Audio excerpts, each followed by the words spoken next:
Hello and welcome to my fourth installment of my chess vlog. So far you've been following my chess journey in Turkey and in China, and for this video I thought I would talk a little bit about my experiences at the British Chess Championship in Torquay, a place made famous by 40 towers. It's actually quite a nice place. I have to admit that when it came to planning out my chess calendar in the beginning of January, I didn't really think that I would be playing the British Chess Championships. And the reason for that is because I actually have found the British to be a little bit of a lonely experience, because everyone is staying in different hotels. You tend to stay alone, and that just basically means that you're living and breathing chess and just staying in your room, and before you know it 10 days have gone and you have not spoken to a single person. Cue the violins. For me, that's not fun. I have to say that. It's just not fun. So this year I decided to play, but I had a kind of proviso. I was not going to be staying alone. I was going to have company with me. And this meant that this could not be that chess mad, intensive, introverted chess experience that it normally is, and instead I had to go on a chess holiday, so it wasn't that serious. So preparation was kept to a minimum, and we did things that normal people do on holiday, like go swimming in the cold sea. Trust me, it was not fun, but it was a condition that my company insisted that we had to do that. So, cold. Anyway, it was enjoyable.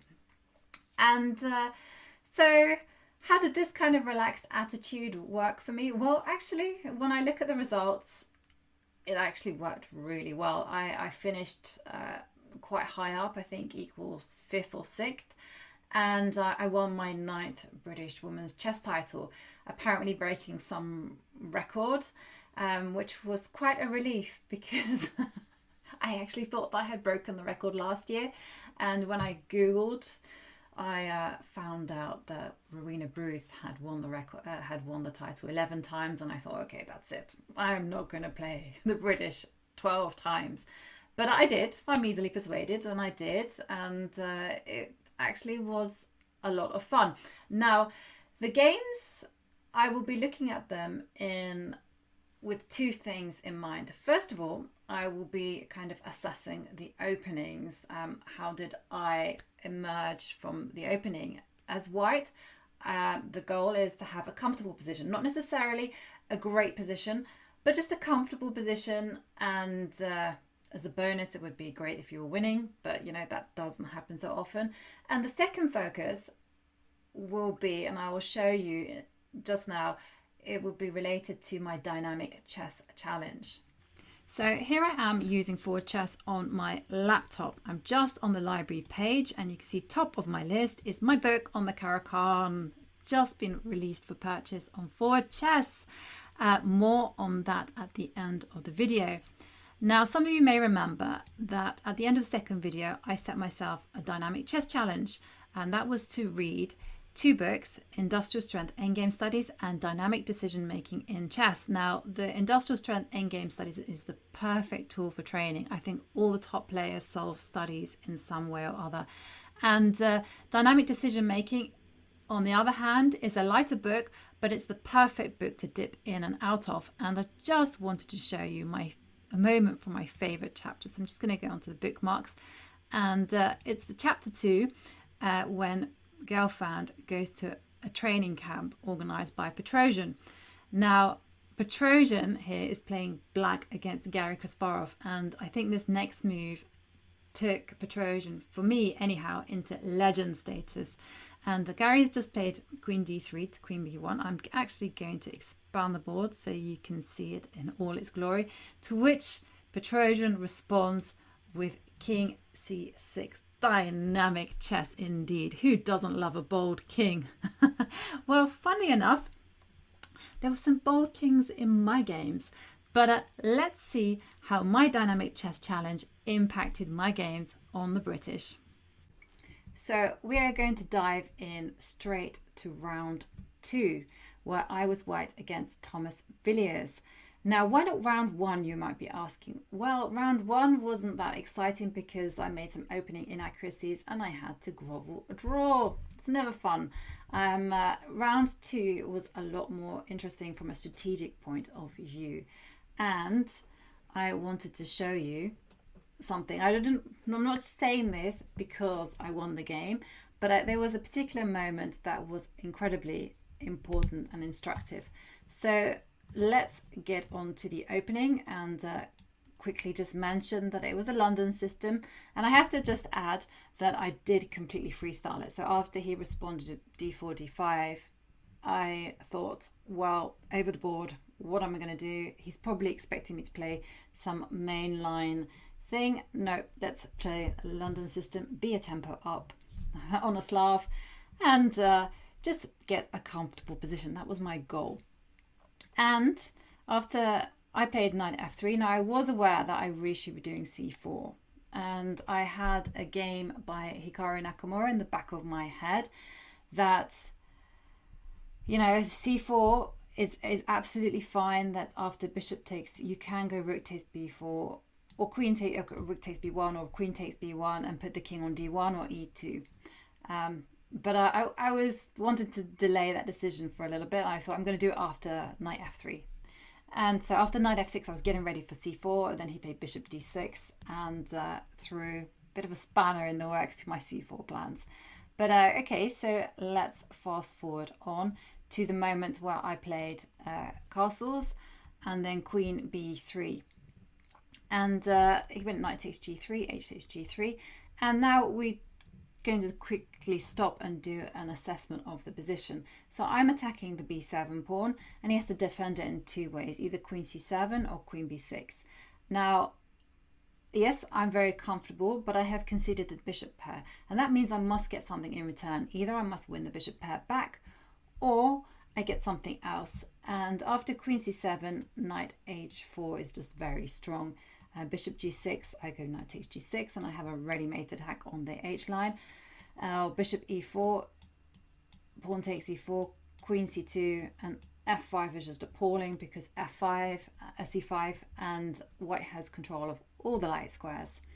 So that doesn't look so appealing, but queen b6 is a very strategical error, and the reason it's an error is because it allows me to play c5 and get b4, b5 with tempo. So first of all, I force the queens off, and the impact of this exchange means that when e5 comes, because the queens are off the board, it's not going to be dangerous.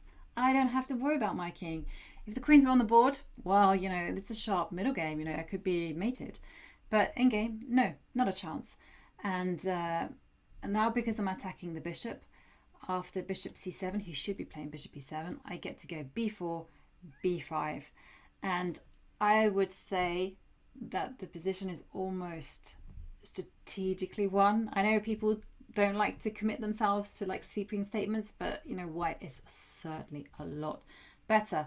And all I have to do is concentrate on opening up a line and making the queen side, the black queen side pawns as just a long-term advantage.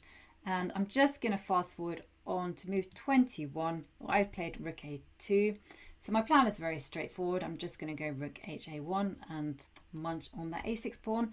And to combat that, he played rook b7. And now I'm going to pause. And I'm going to give you a chance to solve the problem. What did white do next? So last chance to pause. Okay. Well, I have a very neat trick of playing b5, and of course c takes b5 is not possible because of c6, and a takes b5 is not possible because of rook takes rook. So this meant that he then played knight b8, but after pawn takes pawn, knight takes d5, it is game over. I have two passed pawns. I have everything, you know, two passed pawns and the attack, absolute everything. Very simple win. And it's all because of that c4, c5 and being able to follow up with b4, b5. Very important structure to know. So my third game was against Richard Bates. Now, I had spent my morning, well, 1 hour of my morning preparing against Richard Bates, and I was expecting him to play a fianchetto system. So I was a little bit surprised when he played e3. I wasn't entirely expecting it. I just thought, okay, if this happens, you just play e6 and you just play a normal game. I was a bit shocked actually when after bishop d6 he played knight c3, and I thought, oh my goodness me, we are into full line Morans. Now I don't necessarily play bishop d6 against the Moran, and it's not necessarily the best variation for black either, although it's quite simple. And I would always give the advice that if you're going to play something sharp, you should memorize that. And more positional openings, hey, you can just memorize themes. But sharp things, no excuse. You need to know what you're doing, otherwise you could get squashed. And so I thought, oh dear. But anyway, what to do? Don't panic, play actively. So we reached the following position, and after e4, it's very thematic that black meets e4 with e5. And Richard, I also got the feeling that Richard didn't also know his Moran theory too well either, because he took on e5, knight takes e5, and then he lashed out with f4. Very, very committal, very weakening as well, because after bishop d4, I have a fantastic piece on the dark squares. But the only thing is that the position is now very, very dynamic. If I don't do anything, I am just going to get steamrolled over by those two pawns on e4 and f4. So I have to react quickly. I can't do a pawn break, unfortunately, but I have to use my pieces. So after king h1, I hit upon the very aggressive idea of going h5, securing the g4 square for my knight. In fact, Malcolm Payne later told me that he'd actually played this line, also not knowing quite what to do, and also over the board had found h5. And the key point is that after e5, knight g4, knight e4 looks great, but we have queen h4. And the point is that after the very natural knight d6 check, king goes to f8, and knight takes b7 is impossible because of queen takes h2, and the pawn has to go to h3. And then the whole point of the knight being on now on d6 is it no longer defends the g3 square. So now I can just simply go queen g3 and it's going to be checkmate. So this is the key thing that I have to see after playing h5. If I didn't have h5 and this idea of queen h4, then h5 I think is too risky. The game kind of continued with knight e4, queen h4, h3, and here is where I really started using this idea of playing dynamically. So I think most normal people would play castles, but I'd made a conscious effort that I was not going to be bothered about material. All that was mattered to me was playing in the most dynamic way possible and activating the pieces. And in this case, I had made my intentions very clear. I was playing for checkmate. I'm sorry, that was the only thing I was going to do. So this is how I hit upon the idea of activating my bishop that's not working and playing c5. I didn't care about the fact that that pawn was going with check. I actually think that, c5 is very flamboyant, but it should probably lead to a draw. Castle's queenside, the move that Malcolm played, it probably is better, c5 worked very well after bishop takes b5, king f8, queen f3, and this was my point, that after queen takes e4, I've gotten rid of this very important defender on e4, and now I put pressure on the rook and I use the open line. But my main idea is just simply I'm going to go queen g3. And it's quite fascinating here. He has many moves, but the best move is just to abandon that bishop on b5 and play queen f3, rook takes b5, and then queen a8. And play just gets so hairy after king e7, queen takes, king d8, and then f5. And white just gives up everything in order to get some nasty checks, because after knight f2, rook takes, queen takes, and bishop b5 check is just, well, I don't want to be playing this as black. Do you? So I'm not entirely sure whether I would have taken that bishop, or if I had taken that bishop, I would have gone for king d8, king c8. In the game, Richard blundered very quickly. He was in time pressure and he played queen d5, and this just allows queen g3 and queen d6, king g8, queen takes, and there's no more checks, and I'm simply going to checkmate. Now I want to talk a little bit about my game with Nick Pert in round 5. Now it's never very easy to be playing black against the Grandmaster, particularly after you've just lost a painful game, but such is life, you get what you are given.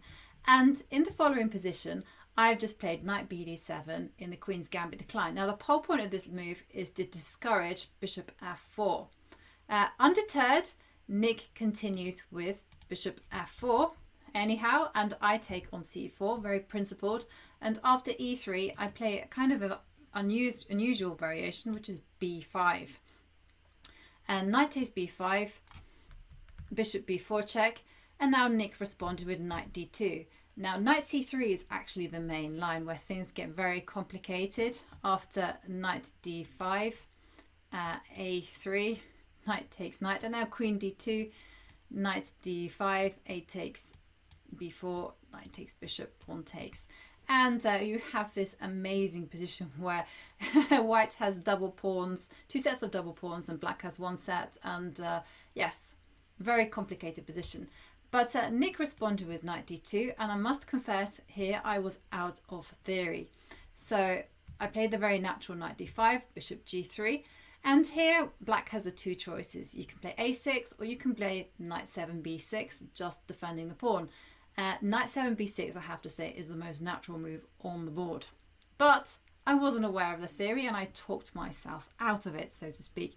So instead I did something a little bit artificial and played a6, fail. And the problem with this move is that after knight c3, knight takes c3, b takes c3, bishop takes, rook c1, and suddenly my white will win back the pawn, and my pawn structure on the queen side is less than desirable. So I decided to take matters into my own hands. So after knight c3, I decided, okay, fine, you made a mess, but now let's try and play it dynamically. How can we play in the most active way possible? So from now on, every move I play has a purpose. So the first thing I did was c5. So I thought, wow, why not saddle white with an isolated queen's pawn? So it's a kind of a fail-safe that even if white did emerge a clear pawn up, I would have some compensation in the fact that it's an isolated queen's pawn, and that's not the best pawns.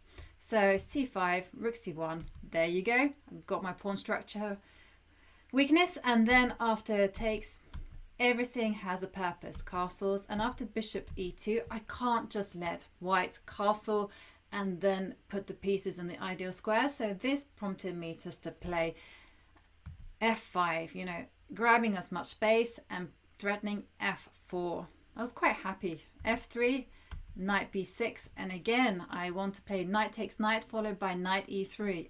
I'm coming at Nick. Queen d2, rook c8. Yes, Nick has to make a choice now what to do with the knight, and he took queen takes, castles, and push Nick back. Bishop f2, and I'm onto a good thing, you know. Queen a5, and I recapture after a3, bishop takes c3, b takes 3, knight takes c3, and I win back the pawn. And the game soon fizzled out into a draw, but I was very happy with how I just took matters into my own hands and determined the play. So I'd like to fast forward onto my round 7 game against Simon Williams. Now Simon, of course, is a great friend and co-commentator, but friend or foe, Simon is going to come at you. That is his aggressive style. Now that morning I'd woken up to about 50 tweets all telling me how excited they were that we were going to be playing each other, and we ended up playing the Queen's Gambit decline. So in fact this is a complete repetition of my game against Nick Pert. It was curious enough, during the game I actually thought, hang on a second, didn't we promise to play the King's Gambit against each other? Anyway, didn't happen. We played something a bit more solid, and I of course responded with d takes c4, and Simon played e4, and I was thinking, of course Simon is going to do this. In fact, I had looked at his games against John Merriman and Ravi Harrier, and I thought that he was going to play something else. So I had focused on those two lines, and of course, this is so Simon. Anyway, I responded with bishop b4, which is the correct answer, queen c2, and now here I need to play b5. That's what I had in my notes.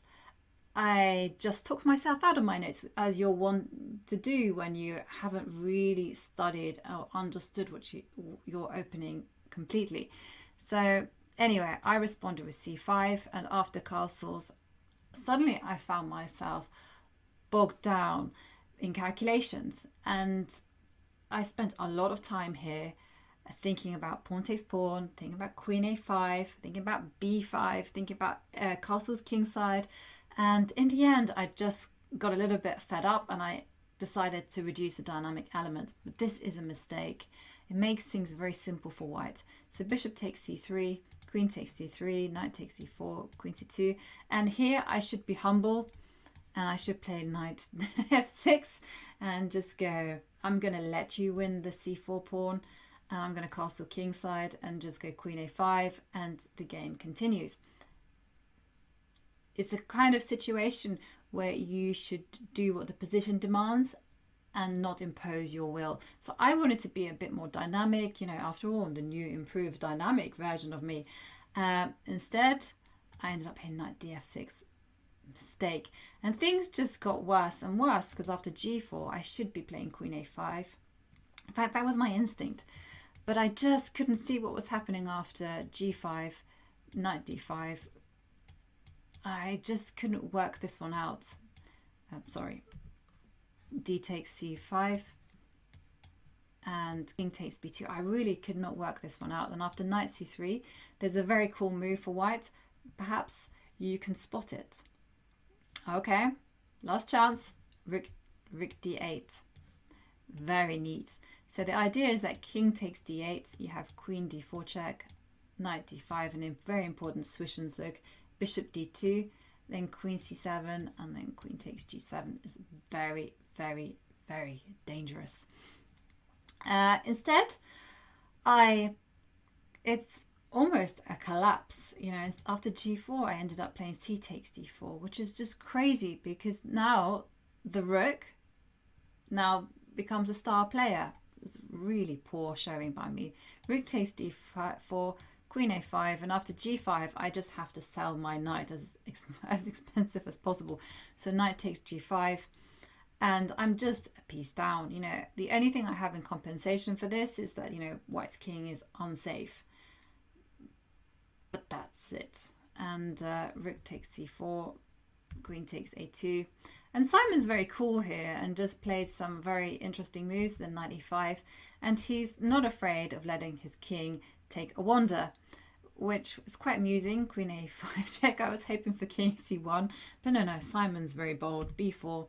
And we got into the following position, and e takes d5. So the king, despite all appearances, is completely safe on e3. Despite me being able to castle in one move, my position is just a complete mess. And here I had no time on my clock, and I was just panicking and stressing. What was I going to do after rook c7? And I was trying to work out all the checks, the captures, the attacks, and I saw nothing. Everything seemed to be working for white, and I was getting more and more stressed while Simon was enjoying a nice long think.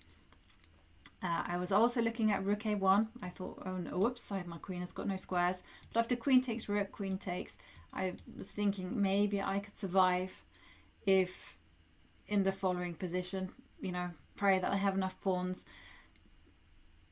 It was definitely, I don't really believe in black's position at all. But anyhow, it was my hope. And I was completely shocked by queen b4 actually. But of course, it should be on my radar because it's threatening mate. Only one move, f6, rook c7, and now I found this move just simply by looking at the checks, the captures, the attacks, and it's the only move to save the game. It's to play d4. After queen takes d4, I get a check. And the point is that if the king tries to run away on the f line, I can now castle because I'm capturing a piece with a check. And that saves the game. So for instance, king goes to f. Okay, no, it can't go to f4. But okay. Anyhow, so knight d3, and then this allows me to get away with some checks. And it really the game should finish here in a draw, because that's the best. Instead, Simon tried to play on with king d1, but this allowed me queen a4. And I have to say here, I spotted this idea of rook e8 and rook c8. It's just, I was so stressed from having no time on the clock. And I was just in a mad panic, desperately trying to get to move 40. And that's how the repetition happened. But if I were to go fast forward a few moves, the answer is not to go rook c2, simply to capture on b7, rook takes b7, and then rook e7, and then suddenly I'm the one playing for the advantage. And who knows, you know, Simon must have been really angry at this point, because he's really let slip the win.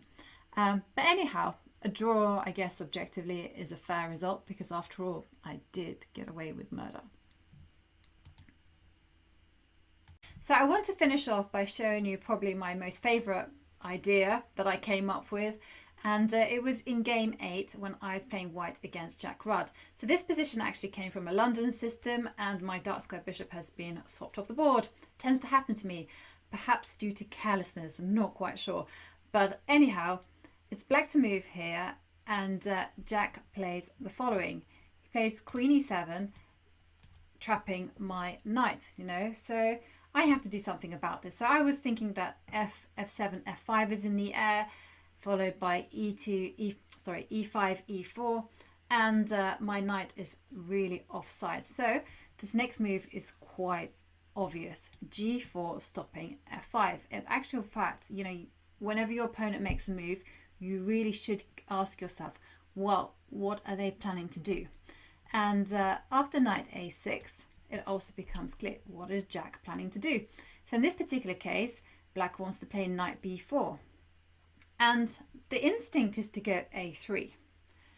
And for a long time, I just had my hand mentally hovering over the a2 pawn. And then I suddenly understood, actually, that this position is closed. And I have the makings of a bind. And this light square bishop actually is not that strong. I mean, it's blocked in by this pawn on g6 and this pawn on f7. Nothing's happening. I also have light squared pawns on c4 and d5. And he has a big hole on f6 that, you know, if my knight came to e4, I really have the makings of a bind. And then it dawned on me, what I need to do is I need to close down the position and keep control. And thus, that's why I came up with g5, securing the f6 square and getting ready for a g4, f3 idea.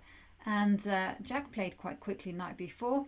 I played queen b3, knight takes d3, queen takes d3, and king b8.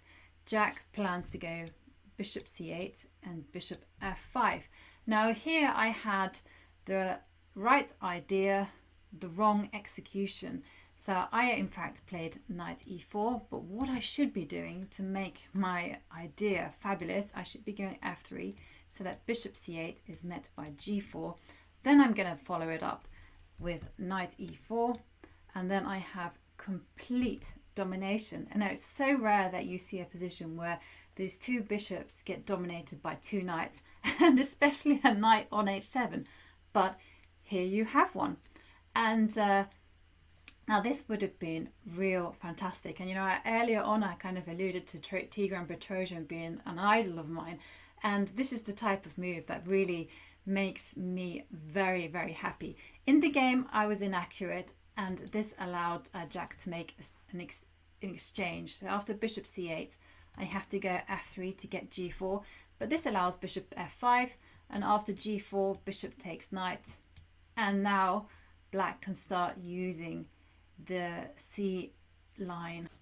So as you can see from those selected games, my self-enforced dynamic chess challenge has been having an impact on my style of play. I'm trying to be a bit more aggressive, and I'm also trying to not be a stickler for material. But I have to say the real chess challenge happens in October, when I'll be playing in the Isle of Man Grand Swiss, where 100 of the world's top players, Magnus Carlsen included, will be there. Wow, what can I say other than it's the challenge of a lifetime? And the training starts today.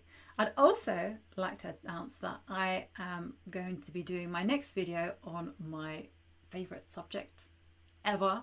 And of course, it is the Caro-Kann. More specifically on my book, Opening Repertoire, the Caro-Kann, which is now available for purchase on Forward Chess. Now, I've been playing the Caro-Kann for forever.